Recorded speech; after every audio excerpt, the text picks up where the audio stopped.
This is Ryan Elliott for Boxing Social in association with Betfred. We just witnessed a very disappointing end to Lara-Warrington 2. With me, Sam Jones. Sam, one place to start.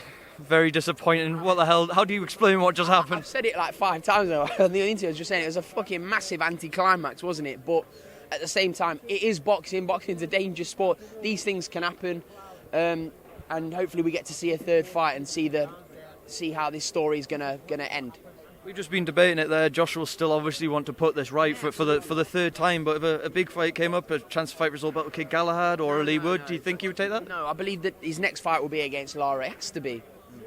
In terms of what we had seen the first couple of rounds, wasn't that much to go for. What do you made of how Josh had made a start? Well, Josh had a good start. I think he was a lot more compact. He was a lot more switched on than he was in the first fight against him. He kind of know what to expect because you heard the shots. I mean, you were ringside. You heard the shots of Lara. They're like a gunshot going off. So, but yeah, I was impressed with the way Josh started off the fight. I think he won both the rounds, didn't he? I think where did he get stopped in the third round? End of the second round, was it? End of the second round. So yeah, he won both rounds in my opinion. In terms of what happened before, as you said, massive anticlimax, but what we saw just beforehand with the pyrotechnics and everything like that, where does that measure among the best atmospheres you've experienced? Amazing, mate. Like, I've been to a few. Mick Conlon's always an amazing atmosphere. Listen, going to watch Florian Marku fight is an unbelievable atmosphere, but it's among the best. The Leeds crowd, they're unbelievable. They turn out for Josh in their thousands, and what an atmosphere it was.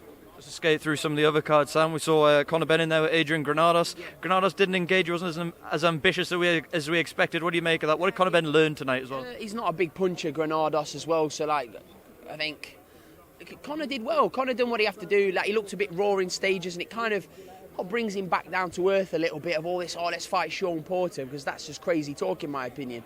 I think that these kind of fights, I mean, a Robert Guerrero would be perfect for Conor next if I was matching him. Victor Ortiz, them type of fights are good because they're not at their best, they're on the way down, and they're good names for Conor to come and learn against, and I think someone like a Victor Ortiz would be perfect for Conor next. But Adrian Broner of the last 3 fights where he's not been his best, I still think it's too much for Conor right now, in my honest opinion.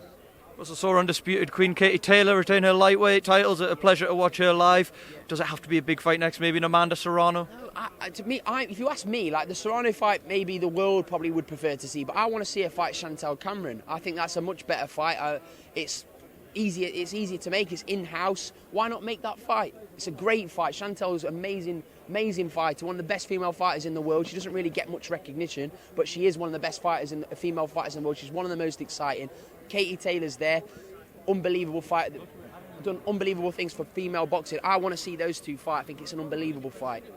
They do look on a collision course. I spoke to Eddie yesterday, and he says if Chantelle wins that tournament, she's gone into, they probably will face each other. So fingers crossed for that one. One more guy I want to get your thoughts on. Unbelievable story tonight. Maxi Hughes before his home crowd. Unbelievable. I was standing on my feet clapping for him. He was unbelievable. He won every single minute of every round, didn't he? He was fantastic, and it couldn't have happened to a nicer man.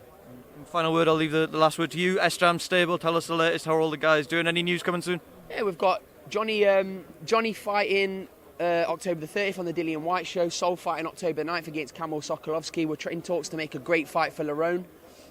Joe Joyce is going to be out very, very soon. We've got Darius Fulgham announcement going to be coming with him in regards to his career in the next few weeks.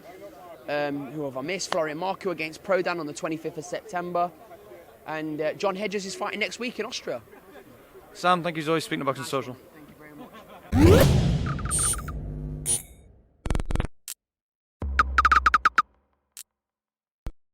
You